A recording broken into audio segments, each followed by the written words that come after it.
जनस्वास्थ्य विभाग दुई जन कर्मचारी निलंबित। हीराकुद झाड़ाबांती घटना पियन वेणुधर विश्वाल और एचआर परशुराम प्रधान निलंबित होती।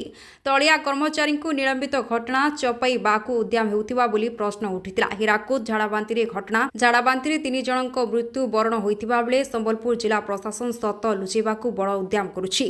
हीराकुद न्यू मार्केट पड़ार जमुना बेहेरा झाड़ाबांती आक्रांत होई बोरला भीमसार चिकित्सा समय मृत्यु बरण करछंती। झाड़ाबांती होइथिबारु जीवन जाइछि। से पूर्वरु फिटफाट थिबा सह चलाबुला करथिले। झाड़ाबांती हेबारु हॉस्पिटल भर्ती करथिले। तांको अन्य कोनोसी रोग नथिबा परिवार लोके कहिसंती। हेले एपटे जिला प्रशासन सत लुचेबाकू जाई झाड़ाबांती मृत्यु होइथिबा कहिछि। Bureau report Mahanadi TV.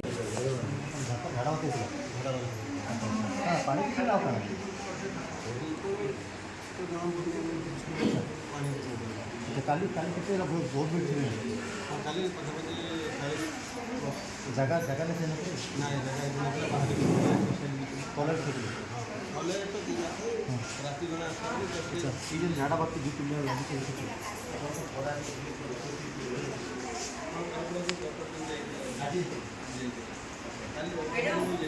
तो हो पारे गोटे पाइप वाटर सप्लाई कारण गुड़ा जगह इलीगल कनेक्शन है टाइम पंचर कर दिया जाऊँगी ड्यू टू वेहिकुलर ट्राफिक आम पाइप गुड़ा टाइम फाटी था तो आम कौन जगह भी सर 100% लीक जदि पानी ठीक अच्छी लोक मानक आप आश्योर करेंगे कि हीराकुद बासिंदा को सर निहाती आम आपको विशुद्ध पानी जल दौचु आगू दबू आब ना सर सहीटा आम 100% एश्योर करूँ with quality there will be no compromise आपनकर किसी भी कॉम्प्रोमाइज रहबनी फर्दर हेंसफोर्थ जहाँ भी आपनकर किसी भी ये सिचुएशन आम जब देखुं आमको इमिडिएट नोटिस आनंद विदिन 24 आवर्स से जिन गुड़ा रिजल्व हम यहाँ भी आम प्रतिश्रुति दूसु किंतु सर एबे जोड़ा आमर आम पाखे जहाँ टेस्ट रिपोर्ट अच्छी for the timing water is absolutely 100% sure for drinking water purpose आमर सर से टेस्ट रिपोर्ट गुड़ा भी आप सर्टली आम पब्लिश कर